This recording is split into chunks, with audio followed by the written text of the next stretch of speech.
ఏమైందా మళ్ళీ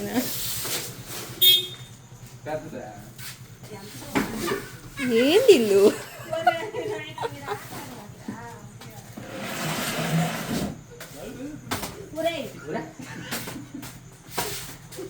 నువ్వేంది మా పక్కన నేనైతే చూసిందా అది ఎటైనా పోయినా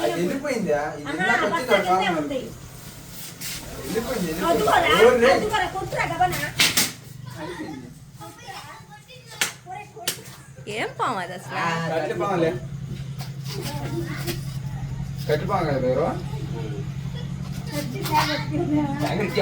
నేను బయట